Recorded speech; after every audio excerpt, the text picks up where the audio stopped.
welcome to another episode of the MMA Lockcast. I'm your host, Manpreet, aka MMA Lock of the Night, and your boy on social media at MMALOTN.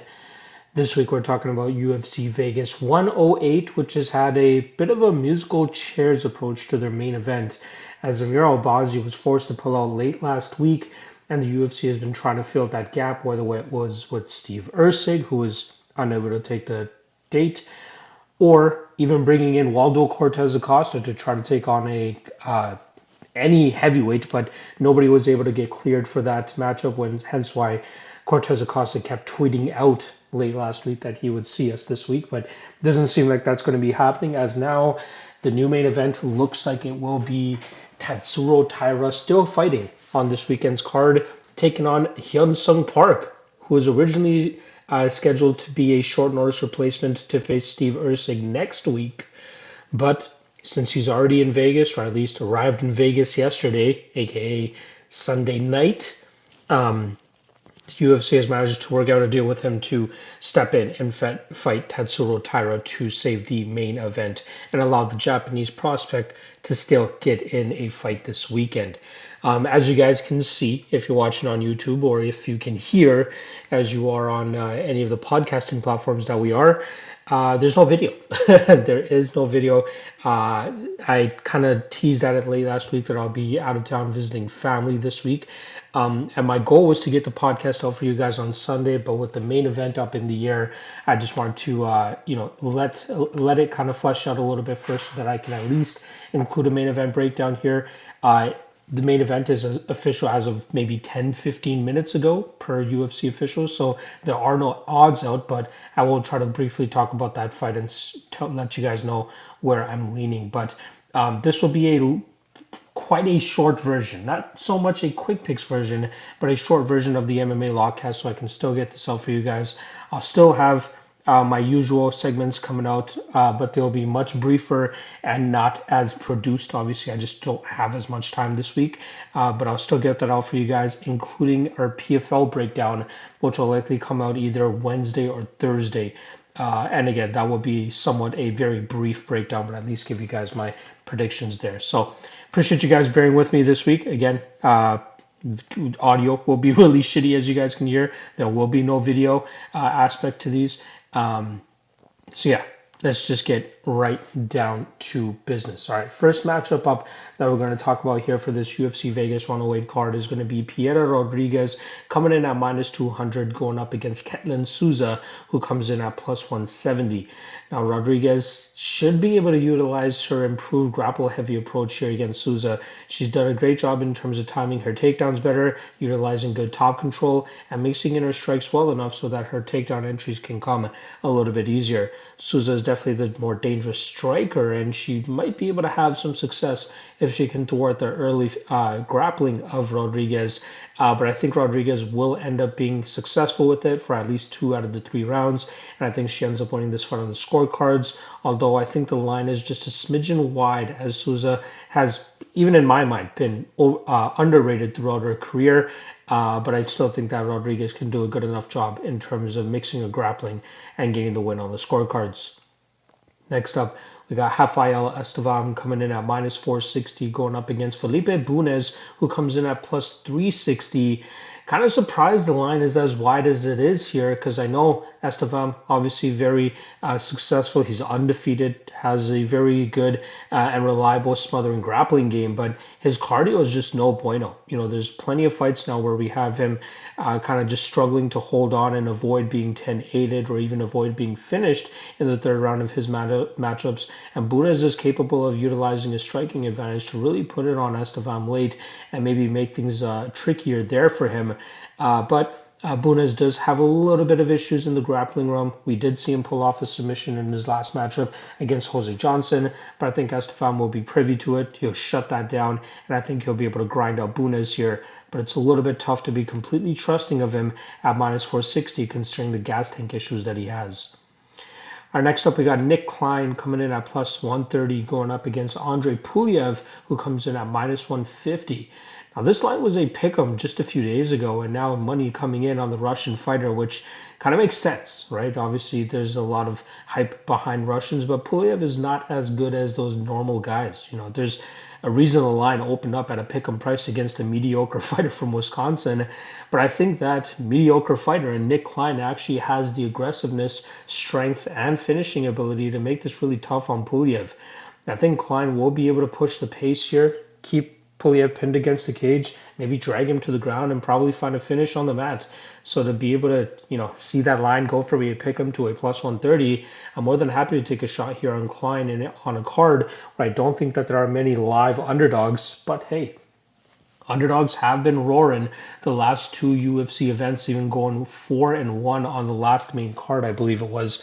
But regardless, that probably could have been the UFC pay-per-view event the week prior. But regardless, they've definitely been roaring. So that's something to keep an eye on these cards. But I don't know if they'll be roaring as much on this card. You never know. But in terms of underdogs, I think Klein is one of the better underdogs that we have on this UFC Vegas 108 card. All right, next up, we got Rodolfo Vieira coming in at minus 220, going up against Trishan Gore, who comes in at plus 185. Gore, still relatively inexperienced, 5-3, has been really fumbling the bag as of late.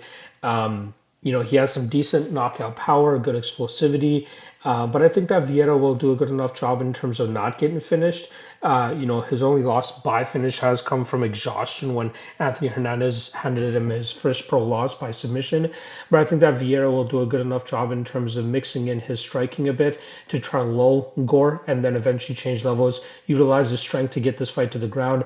And then I think from there that Gore is going to be a little bit, just out of it. I don't think he can really handle the BJJ that's going to be coming his way here. So I'm going to go Vieira by submission. I just don't think Gore is that good. Maybe he lands the knockout. Maybe he's able to pull off the upset. But in terms of a prediction, I'm going to go Vieira here. And I think he actually gets the submission.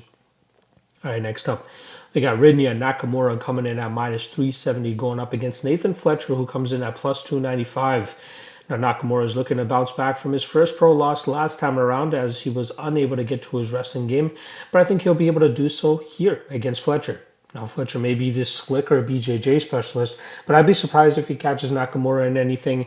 And I can see this fight going one of two ways. Either Nakamura keeping this fight upright and utilizing his power and his athleticism advantage to try to find that early knockout against Fletcher, or he gets him to the ground and then just smashes Fletcher from on top, who doesn't normally have the best gas tank either. And if he can't get off on his own game early here, I think he'll struggle against Nakamura. And I think Nakamura will do a good enough job in terms of just implementing his style, smashing through Fletcher, and then eventually finding that TKO finish. It could come anytime. It's either on the feet early or he eventually grinds him out on the ground and then eventually finds a finish in the second or third round. But I think Nakamura dominates for the most part. All right, next up, we got Danny Silva coming in at plus 325, going up against Kevin Vallejos, who comes in at minus 425. I'm kind of surprised, similar to a fight earlier where the line is just a lot wider than I expected it to be, the Estevam fight as well from earlier. But Vallejos, we know he's a nasty striker, good power striker, has done a great job in terms of mixing combinations together now, going into deeper waters if he needs to. I think he learned a lot from that Gene Silva fight, but again, it's freaking Gene Silva he lost to at the end of the day. Danny Silva might be the slicker, more technical striker, but I think he's going to be behind it in terms of the power that's going to be coming back his way. And once this fight, or if this fight ends up hitting the scorecards, I think judges will ultimately lean on the damage that Vallejos was able to implement. But I think Vallejos will actually land that big shot to put Danny Silva out here. So I'll lean Vallejos by knockout.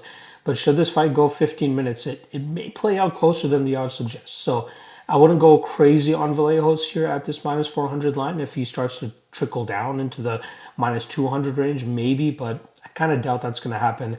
I think there's a decent enough hype on Vallejos, and I think he'll end up finding that knockout regardless here. So give me Vallejos and Vallejos by knockout. Our next up, we got veterans going at it here as Neil Magny comes in at plus 155, goes up against Elizio Zaleski, who comes in at minus 180. A little bit of love has been coming in on Magny this week as he was about plus 180 earlier, or at least just over the weekend, and now he's down at plus 155. Now, Magny is a guy that I used to love leaning on as an underdog because his style and his just grindy clinch style, his pace, his cardio was so hard to deal with for a lot of fighters. But the blueprint has kind of been put out on how to beat him. Put big power punches on him, utilize a lot of leg kicks to slow him down there, or if you have a good enough jiu-jitsu and grappling game, take him to the ground, and more than likely you'll be able to find a submission of some sort. And I think that Zaleski, even though he's a year older than him here at 38, I think he's still capable of doing that against Magny. I think Magny is going to struggle to get off on his pace-heavy style, and I think that Zaleski will be able to return with leg kicks of his own, but I think it will ultimately be the grappling where we see him take Magny to the ground, and I think it's just a matter of time before he wraps up a submission or gets a ground and pound TKO opportunity. But again, 38 years old, Magny having the cardio advantage. Maybe Magny might be able to pull one off here, but I'm going to lean with Zaleski and Zaleski inside the distance. All right, next up, we got Carol Rosa coming in at -170 going up against Nora Cornolle, who comes in at +145.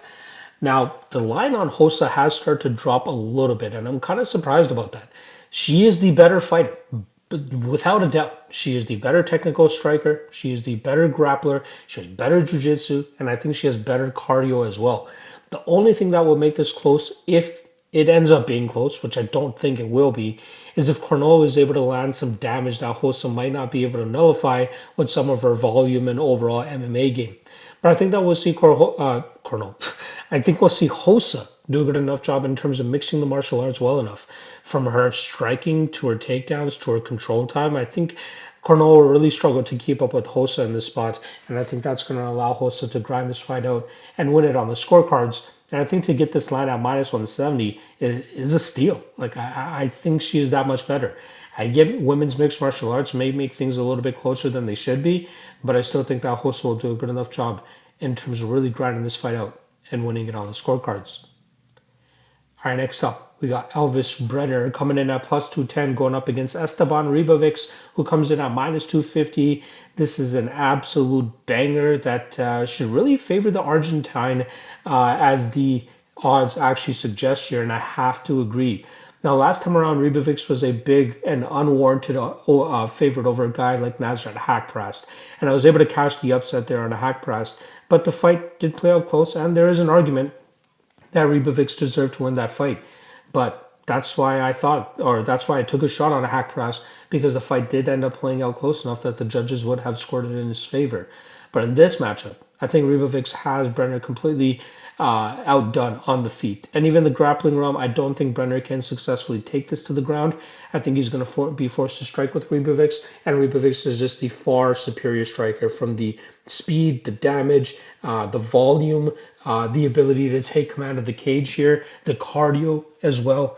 I think it all favors Ribovics here, and I think he'll eventually be able to finish Brener probably in the second or third round.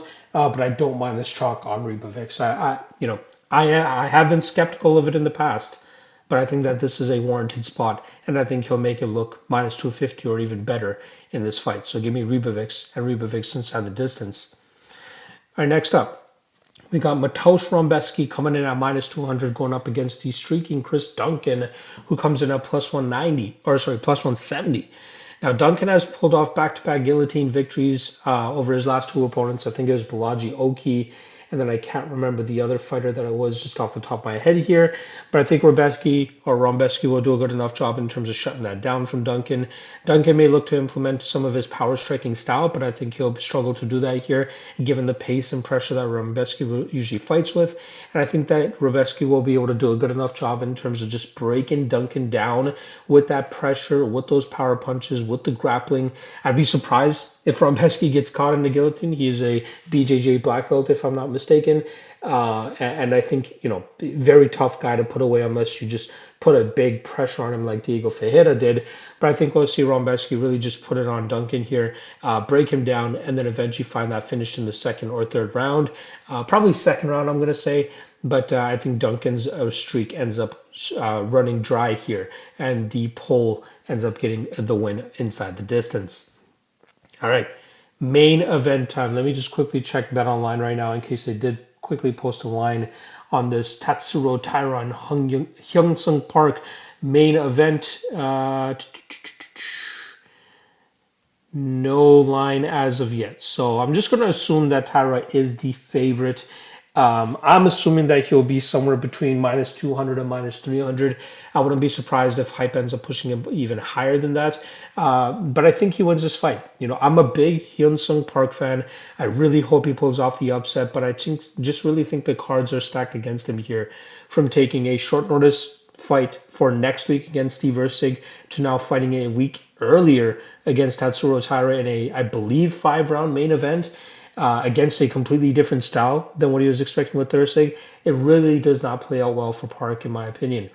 Taira, smothering grappler, a very slick BJJ. I think he'll eventually be able to sink in a submission in the second, third, maybe even fourth round here. Park could have some success if he stays mobile, if he utilizes his striking advantage. He's faster, quicker, and more powerful on the feet, but I think he's going to struggle to implement that here given the just weird striking style of Taira, and then Taira's timing in terms of engaging in the clinch and engaging in the grappling soon thereafter. So I think Park's going to have a hard time navigating the flow of this fight, especially between grappling, clinching, and striking. And I think that favors the Japanese fighter here. Again, this is a different stylistic matchup for both of these guys, but I think it more favors Taira's style considering how dominant he can be with his grappling, and I think that's going to cause Park a ton of trouble here. So, if Taira somehow becomes minus 150 here, I highly doubt it. That's the only time I'd consider playing him in this spot. But I think he wins. I think he wins by submission. But I don't want to play or fade Park at chalk here, no matter what the circumstances are, because I think so highly of him as well. So official prediction will be Tatsuro Taira by submission. All right. There you guys go. Got through this podcast a lot quicker than I normally do, just over 15 minutes. Again, I will drop my usual content Tuesday. I'll drop my top 3 lock of the night and chalk or not segments. Wednesday, quick picks. Thursday, Locky 2-step / Locky Trinity. Friday, prop drop. And then either Wednesday or Thursday, I'll drop my PFL breakdown for you guys. Done just as quickly as this. So appreciate the understanding again. Appreciate the love. Appreciate the support. Let's try to cash some more tickets. Try to capitalize on a big July that we had as well. And we'll see if we can keep that run going here in August. All right. I'll see you guys again tomorrow. Peace.